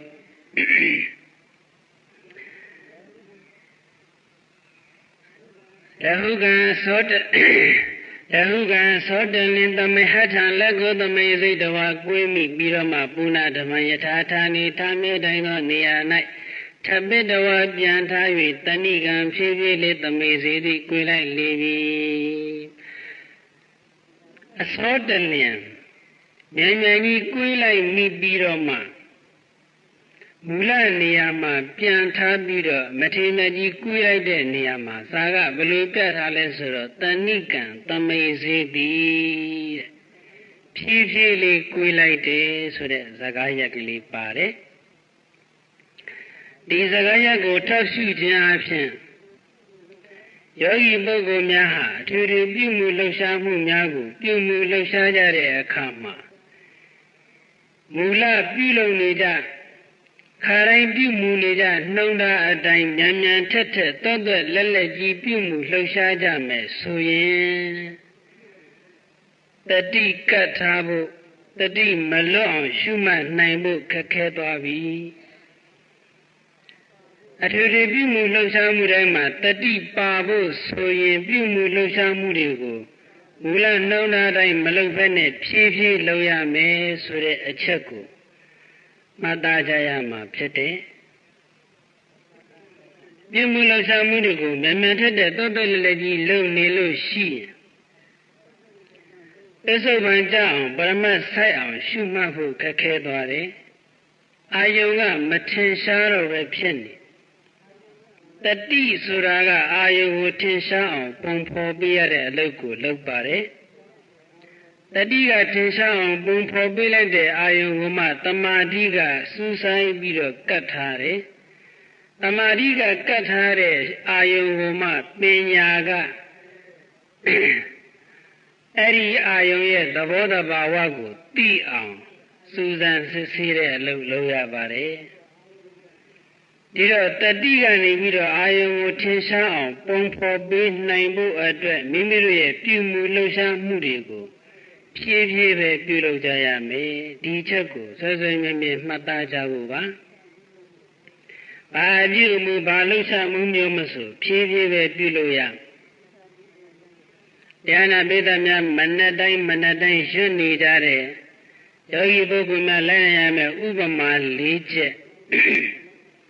အဲဒီဥပမာ၄ချက်တကပထမဆုံးဥပမာကမျက်စိအမြင်ကောင်းသူပင်မမြင်ကမ်းပါမှာမျက်စိမြင်ကောင်းတဲ့ပုဂ္ဂိုလ်ပင်ဖြစ်တော်လည်းပဲမျက်စိကန်းနေတဲ့ပုဂ္ဂိုလ်လို့ကျင့်ရမယ်မျက်စိကောင်းတဲ့ပုဂ္ဂိုလ်ကတော့သွားစရာလာကြရှိလဲမြန်မြန်ထက်ထက်တွတ်တွတ်လဲလဲလှုပ်ရှားကိုင်းစားရှိလဲမြန်မြန်ထက်ထက်တွတ်တွတ်လဲလဲမျက်စိကောင်းတဲ့သူရဲ့ပြုမှုလှုပ်ရှားမှုအလုံးဟာတွတ်တွတ်လဲလဲမြန်မြန်ဆန်းဆန်းကြီးပဲဖြစ်မျက်စိကန်းတဲ့ပုဂ္ဂိုလ်မျက်စိမမြင်တဲ့ပုဂ္ဂိုလ်ကတော့သွားရလာတဲ့အခါလဲဆန်းဆန်းနဲ့ဖြည်းဖြည်းကလေးပဲ ကိုင်ရာယူရာရှိတဲ့ခါလဲဆန်းဆန်းနဲ့ဖြည်းဖြည်းလေးပဲမျက်စိကန်းနေတဲ့ပုဂ္ဂိုလ်ရဲ့ပြုမှုလှုပ်ရှားမှုအလုံးဟာဖြည်းဖြည်းကလေးပဲပြုမှုလှုပ်ရှားပါတယ်။ဒါကြောင့်ယောဂီပုဂ္ဂိုလ်သည်မျက်စိအမြင်အားကောင်းတဲ့ပုဂ္ဂိုလ်လိုမြန်မြန်ထက်ထက်တွတ်တွတ်လက်လက်ကြီးမပြုလုပ်ဖဲနဲ့မျက်စိကန်းနေတဲ့ပုဂ္ဂိုလ်လိုဖြည်းဖြည်းသာသာတိမ်တိမ်မွေ့မွေ့လေးပြုလုပ်ရမယ်။သကုမတ္တယထာအန္တောသကုမှာမျက်စိအမြင်ကောင်းသောပုဂ္ဂိုလ်သည်တာမန်သောပြီဖြစ်ပါတော်လည်းပဲအန္တောယထာကံသောပုဂ္ဂိုလ်ကဲ့သို့အတ္တဖြစ်ရ၏သတုဋ္ဌမြောက်ဥပမာကတိဝအာအင်ရှိတွင်အာအင်နေပမာအာအင်ရှိတဲ့ပုဂ္ဂိုလ်ပင်ဖြစ်စေကမူအာနေနေတဲ့ပုဂ္ဂိုလ်လိုကျင့်ရမယ်အင်အားပြည့်ဝနေတဲ့ပုဂ္ဂိုလ်တယောက်ရဲ့ပြုမှုလှုပ်ရှားမှုအလုံးဟာလည်းမြန်မြန်ထက်ထက်တွတ်တွတ်လက်လက်ကြည့်ပဲအာမရှိတဲ့ပုဂ္ဂိုလ်အာမရှိတဲ့လူမမာများကြတော့ဘာပဲပြုမှုဖြည်းဖြည်းစေးစေးအေးအေးလေးပဲပြုမှုလှုပ်ရှားပါတယ်အထူးသဖြင့်တော့ယောဂီပုဂ္ဂိုလ်များရဲ့စံပြလူမမာကတော့ခါနာနေတဲ့လူမမာပဲခါနာနေတဲ့လူမမာကတော့ခါမြက်သောမှဆိုလို့ခါနာသောမှဆိုလို့ခါလီအောင်သောမှဆိုလို့ဆိုပြီးတော့သွားတဲ့လာတဲ့ခါလဲဖြည်းဖြည်းသာသာသိမ့်သိမ့်မွေ့မွေ့လုပ်တဲ့ကလေးဖြည်းဖြည်းသာသာသိမ့်သိမ့်မွေ့မွေ့ထားတဲ့အခါထိုင်တဲ့အခါစားတဲ့အခါတောက်တဲ့အခါတပူတစ်ပါးသွားတဲ့အခါဘာပြုမှုကိုပဲပြုခါနာနေတဲ့လူမမာဟာဖြည်းဖြည်းပဲပြုဒီတော့ပြုမှုလှုပ်ရှားမှုတွေနဲ့လုံးဝမကင်းနိုင်တဲ့ဒေတာမှာပဲနေနေအိမ်မှာပဲနေနေပေါ့ပြုမှုလှုပ်ရှားမှုအလုံးတွေနဲ့မကင်းနိုင်တဲ့ပုဂ္ဂိုလ်များအတွက်အိရတဲ့ဘုံမှုလဲပြီးတော့လုံးဝမလှုပ်နိုင်တဲ့လူမမာကိုသွားပြီးအတူခိုးလို့တော့မဖြစ်ဘူးဒီတော့လှုပ်ရှားမှုလေးနဲ့လည်းမကင်းတဲ့ခါနာနေတဲ့လူမမာကိုမိမိရဲ့စံပြအဖြစ်နဲ့ထားပြီးတော့ပြုမှုလှုပ်ရှားမှုအလုံးကိုဖြည်းဖြည်းသာသာသိမ့်သိမ့်မွေ့မွေ့ပြုလုပ်ကြရမယ်။ဒါကြောင့်ဘလဝါအားကြီးသောပုဂ္ဂိုလ်သည်ဝါအားရှိသောပုဂ္ဂိုလ်သည်တာမာနောမိဖြစ်ပါတော်လည်းပဲဒုဗ္ဗလောဤဝါအားမရှိသောပုဂ္ဂိုလ်ကဲ့သို့ဝါဒုဗ္ဗလောဤဝါအားလည်းမရှိခါလည်းချိနေတဲ့လူမမာကဲ့သို့စရိယာကောင်းစွာမသွေကျင့်သုံးသင်လာပါပေတည်း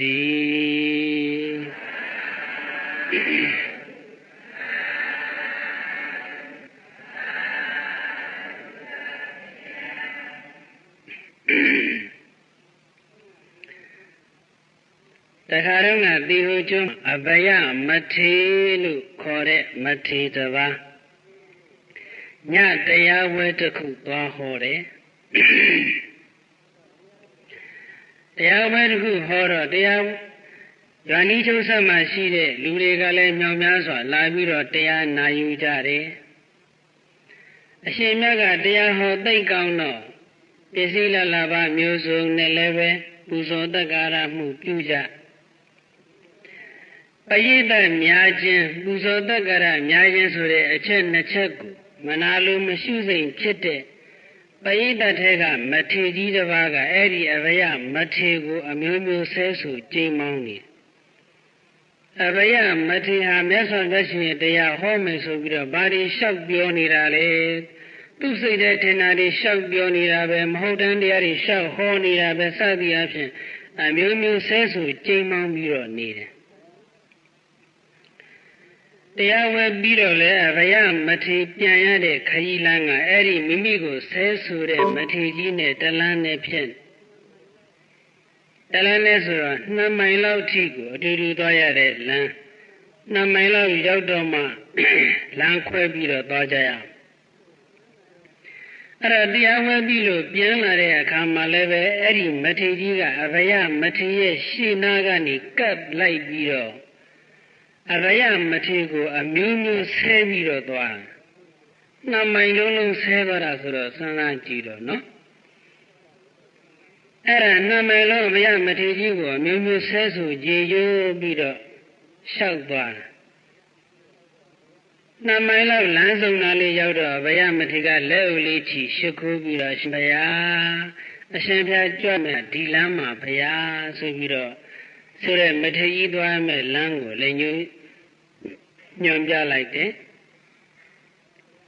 အဲ့တော့ဆဲတဲ့မထေရကြီးကလည်းဘုရားမထေရကိုလှဲ့တောင်မကြည့်ဘူးမသိအောင်ဆောင်ပြီးတော့သူ့လမ်းသူထွက်သွားတယ်ဆောင်ကြီးအောင်ကြီးနဲ့အဘုရားမထေရလည်းပဲလမ်းခွဲပြီးတော့ကိုเจ้าကိုပြန်လာခဲ့တောင်းပြန်ရောက်တော့ခြေတော်စီကိုပြည့်လေးပေါ်ထိုင်ပြီးတော့အနာယူနေတဲ့အချိန်မှာတရားဝဲမှာပါလာတဲ့တပည့်ယဟန်တစ်ပါးကအဘယမထေရကိုလျှောက်တယ်အရှင်ဘုရားအရှင်ဘုရားကိုခုနကိုတော်ကြီးကတလန်းလုံးဆဲဆူရေရွတ်ပြီးတော့လာတာမဟုတ်တန်တရားတွေပြောပြီးတော့လာတာအရှင်ဘုရားကိုအာမနာပါတွေပြောပြီးတော့လာတာအရှင်ဘုရားကဘာမှလည်းခွန်းတုံမပြန်ပဲကိုအရှင်ဘုရားကဘာမှပြန်မပြောတော့ကိုကတကယ်ဟုတ်နေလို့ဆိုပြီးတော့သူကထင်သွားပါလေဦးမယ်အဲ့လိုပြောတော့ဘုရားမထေရကငါရှင်ဆဲတဲ့အလုပ်ကသူ့ရဲ့အလုပ်ပြီးခံတဲ့အလုပ်ကငါရဲ့အလုပ်ဆဲဖို့တာဝန်ကသူ့ရဲ့တာဝန်ပြီးခံဖို့တာဝန်ကငါရဲ့တာဝန်ပြီးမခံနိုင်ဘူးဆိုတာမရှိစေရဘူးငါရှင်တကယ်တော့ငါအတွက်ပြီးမခံနိုင်ဘူးဆိုတာလည်းမရှိပါဘူးဘာဖြစ်လို့လဲဆိုတော့တရားဘက်ကပြန်လာတဲ့လမ်းခရီးတစ်လျှောက်လုံးမှာခြေလှမ်းတိုင်းခြေလှမ်းတိုင်းကအမှတ်ပါနေတယ်အမှတ်မပါတဲ့ခြေလှမ်းဆိုတာတလှမ်းမှမရှိဘူးခြေလှမ်းတိုင်းခြေလှမ်းတိုင်းတတိကပ်ပြီးတော့အမှတ်ပါနေတဲ့အတွက်ကြောင့်မထေရကြီးဆဲကျင်နိုင်ဆဲငါအတွက်ဘာမှတုံ့လောက်မှုမရှိပါဘူးတနည်းအားဖြင့်ပြောရင်တော့အဘယမထေရရဲ့စိတ်ဓိဟုသောအိမ်ကိုတတိဓိဟုသောအမိုးဆက်ဆက်နေအောင်လုံးချုံဖြစ်နေအောင်မိုးထားတဲ့အတွက်ကြောင့်မထေရကြီးရဲ့ဆဲဆူကြေးမုံခြင်းဓိဟုသောအကြောင်းကနေဒေါသဓိဟုသောကိလေသာမိုးရည်တွေဝင်ရောက်မလာနိုင်ဘူးလို့ဆိုလိုပါတယ်ဒီအဘယမထေရကြီးတရားဘက်ကပြန်လာတဲ့ခြေလှမ်းလေးတွေမှာတောင်မှတလှမ်းမှအမှတ်မလွတ်ဘူးဆိုရင်ကျန်တဲ့အချိန်တွေမှာအဘယမထေရကြီးအမှတ်များလွတ်လေမလားလို့တန်မြတ်ဖြစ်เสียမရှိတော့ဘူးတရားဘက်ကပြန်လာတဲ့အချိန်ဆိုတာကအများအဖြစ်အမှတ်လွတ်တတ်တဲ့အချိန်ပေါ့အခုဒီကတရားပွဲပြီးတရားနာပိဋကများအောက်ဆင်းသွားဘယ်လိုများနေမလဲလို့နော်အဲ့တော့တရားပွဲသိမ့်တဲ့အချိန်ဆိုတာအမှတ်လွတ်တတ်တဲ့အချိန်ပဲဒီလိုအမှတ်လွတ်တတ်တဲ့အချိန်မျိုးမှာတောင်မှခြေလန်းတိုင်းအမှတ်ပါနေတယ်ဆိုရင်အဘယမထေရကြီးဟာအချိန်တိုင်းတာမစင်ညအမှတ်ကလေးနဲ့တရင်သုံးတော့မူမဲဆိုတာကြည်ညိုလို့ရတယ်အဲကြောင့်ဧကပတုဒ္ဓါရိပိခြေတလန်းကြွမြောက်ခြင်း၌တော်မှလဲကာမဌာနာဝိယောဂံကမ္မထံနှင့်ကင်းကွာ၍နေခြင်းကိုနပ္ပတ္တာမိမမြင်ခဲ့ပါ၏အဘယခြေတော်အဓိကညိရေကိုဆောင်းတော်မူတဲ့အဘယမထေရကြီးကဣဒံဝဆနံအချိန်တိုင်းမှာတတိကပ်ပြီးတော့အမှတ်ပါနေပါတယ်ဆိုတဲ့အကြောင်းကိုအဘာတိကောင်းစွာမသွေမိန်ကြားတော်မူခဲ့ပါပေသတည်း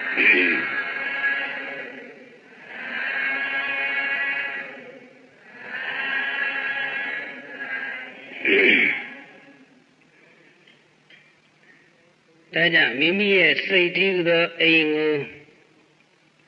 တတိတည်းသောအမိုးလေးဆက်ဆက်အောင်လုံခြုံပြီးတော့နေအောင်ဘုရားနိုင်ဖို့အတွက်ခုနဦးဇင်းတို့ဒီလက်ကိုဖြည်းဖြည်းချင်းကိုးတယ်ဆိုတဲ့မထေရနဲ့ပတ်သက်ပြီးတော့ကောက်ချက်ချရာကနေအဘယမထေရကြီးအကြောင်းရောက်သွားတာ အဲ့ဒီလက်ကိုဖြည်းဖြည်းကိုယ်တဲ့မထေကြီးမှာကောက်ချက်ချကြတခုရှိသေးတာကဒီတတိအမှုဆက်ဆက်ဖို့အတွက်အမတန်အရေးကြီးတဲ့အချက်တစ်ခုကမထေကြီးအမှတ်လို့ပြီးလက်ကိုကိုယ်လိုက်တာဘာကြောင့်လဲလို့ဆိုတော့တုမဟိတတိန်ကထယမာနေနာကမ္မထာနာမုံစိတ်တဝါသမေစီတော်တုမဟိတင်တို့နဲ့တရိတုရဝကထယမာနိနာစကားပြောဆို၍နေရခြင်းကြောင့်ကမ္မထာနာကမ္မထံကိုမုံစိတ်တဝါလှည့်၍သမေစီတော်ကိုယ်အပ်လေပြီတင်တို့နဲ့စကားပြောနေရလို့အမှတ်လွတ်သွားတာတဲ့ဒီစကားကိုထောက်ရှုခြင်းအပြင်အမှတ်တတိလွတ်ခြင်းရဲ့အကြောင်းဟာစကားပြောခြင်းပဲဆိုတာကောက်ချက်ချလို့ရတယ်စကားပြောခြင်းပြီးတတိမှဆက်ဆက်ခြင်းရဲ့အကြီးမားဆုံးရန်သူပဲမိမိရဲ့စိတ်ဓာတ်သောအိမ်ကိုတတိဓာတ်သောအမှုဆက်ဆက်လုံခြုံအောင်မိုးနေတဲ့ကိစ္စမှာစကားပြောခြင်းဟာအကြီးမားဆုံးသောအနှောင့်အယှက်ပဲဒါကြောင့်မိမိသည်မိုးလုံးတဲ့အိမ်မှာနေခြင်းတပဆိုရင်တော့စကားပြောခြင်းကိုလည်းရှောင်ကျဉ်နိုင်ရမယ်စကားပြောခြင်းကိုလည်းရှောင်ကျဉ်မယ်မထေရကြီးကဲ့သို့ထွေထွေပြုမှုလှူရှားမှုတွေကိုလည်းဖြည်းဖြည်းသာသာလေးပြုမှုလှူရှားပြီးတော့အမြဲတမ်းတတိကတ်ထားမယ်ဆိုရင်တော့ဉာဏပိသဘောင်းသူတော်ကောင်းတို့ရဲ့စိတ်ဓာတ်သောအိမ်ဒီတတိဓာတ်သောအမှုလုံခြုံသွားတဲ့အတွက်ကြောင့်ကိလေသာဓာတ်သောမိုးရီတွေဝင်ရောက်နိုင်ခြင်းရှိမှာမဟုတ်တော့ပါဘူးဒီတော့တင်စားပြီးတော့ပြောတဲ့စကားကိုလူရင်းပြောရရင်တော့အချိန်တိုင်းတတိကတ်ထားပါလို့ဆိုလိုတာပါပဲဣဒ္ဓမှာပဲနေနေအိမ်မှာပဲနေနေအမြဲတမ်းတတိကတ်ပြီးတော့ရှုမှတ်တဲ့အကျင့်ရအောင်ကြိုးစားကြပါလို့ဆိုလိုပါတယ်နောမတကောင်မျက်ခင်းမြင်ထဲမှာတန်းငယ်လေးတယောက်နဲ့တော့အတူမျက်စားနေတယ်မိမိရဲ့နောတန်းငယ်လေးကိုစောင့်ရှောက်ရင်းနဲ့ဘေးရန်တွေမဖြစ်အောင်စောင့်ရှောက်ရင်းနဲ့မိမိကလည်းမျက်ကိုစားနေမိမိရဲ့မျက်စားခြင်းဒီလိုအကြောင်းကြောင့်တန်းငယ်လေးကိုစောင့်ရှောက်တဲ့အလုပ်လည်းမပြတ်ဘူးတန်းငယ်လေးကိုလှမ်းကြည့်ပြီးစောင့်ရှောက်နေရတဲ့အကြောင်းကြောင့်မိမိရဲ့မျက်စားခြင်းအလုပ်လည်းမပြတ်ဘူးမျက်စားရင်သားလေးကြည့်လိုက်သားလေးကိုကြည့်မျက်စားလိုက်မျက်စားတဲ့အလုပ်ရောသားလေးကိုစောင့်ရှောက်တဲ့အလုပ်ရောတစ်ချိန်တည်းမှာအလုပ်နှစ်ခုပြီးသွားတယ်အဲ့ဒီလိုပါပဲတရားကိုတကယ်လိုလားတဲ့ပုဂ္ဂိုလ်ဟာလဲဣဒ္ဓမှာပဲနေနေအိမ်မှာပဲနေနေပြုမှုလှုပ်ရှားမှုတိုင်းမှာတတိကပ်ပြီးတော့ထားမယ်ဆိုရင်အလုပ်လည်းမပြတ်တရားလည်းရှုမှတ်ပြီးသားဖြစ်သွားပါတယ်။ဒီတဲ့လူတရားဟာဘလောက်ပဲအလုပ်ရှုပ်ကွန်စာပြတ်တယ်လို့မရှိဘူး။ကွန်စာရင်အလုပ်ရင်ကွန်စာတစ်ချိန်နဲ့အလုပ်နှစ်ခုလုပ်လို့ရတယ်။အဲဒီလိုပဲတရားကြိုက်တဲ့သူတော်ကောင်းဟာလည်းပဲအလုပ်ရင်တရားရှုရင်အလုပ်အမြဲတမ်းတတိကပ်ပြီးတော့လုပ်သွားမယ်ဆိုရင်ရှုမှတ်နေကြမှလည်းပဲစိတ်ရဲ့အေးချမ်းမှုကိုရမယ်မိမိရဲ့ဝိပဿနာဉာဏ်နဲ့လည်းစစ်ရေးကျက်ပြီးတော့မဲ့ဉာဏ်ဘုံဉာဏ်ဆက်ရောက်လို့နိဗ္ဗာန်ကိုမျက်မှောက်ပြုကြမယ်ဒီတော့ဘယ်အိမ်မှာနေကြမလဲဆိုတဲ့မေးခွန်းနဲ့ပတ်သက်ပြီးတော့အိမ်က2မျိုးရှိတယ်မိုးလုံတဲ့အိမ်နဲ့မိုးမလုံတဲ့အိမ်အမိုးဆိုတာမိုးလုံတဲ့အိမ်ဆိုတာတတိအမိုးတွေဆက်ဆက်မနေတဲ့စိတ်မိုးလုံတဲ့အိမ်ဆိုတာတတိအမိုးဆက်ဆက်နေတဲ့အိမ်ဒီတော့တတိအမိုးလုံတဲ့အိမ်မှာပဲနေမလားတတိအမိုးမလုံတဲ့အိမ်မှာပဲနေမလားဆိုတာမိမိကိုယ်တိုင်ပဲဆုံးဖြတ်ရမှာပဲတန္တရာဝိသယကလင်းမြန်စွာလွတ်မြောက်ပြီးတော့နိဗ္ဗာန်ကိုလင်းမြန်စွာမျက်မှောက်ပြုခြင်းနဲ့ဆိုရင်တော့တတိအမိုးလုံခြုံတဲ့အိမ်မှာနေကြရမယ်နေနိုင်ကြပါစေနေနိုင်ကြတဲ့အတိုင်းလည်းပဲဝိပဿနာဉာဏ်ဤဆင့်ဆင့်တက်မဉဏ်ဘုံဉာဏ်ဤဆင့်ဆင့်တက်ပြီးတော့နိဗ္ဗာန်ချမ်းသာကိုဒီဘဝဒီခန္ဓာနောက်ဆုံးဖြစ်နေမျက်မှောက်ပြုနိုင်ကြပါစေ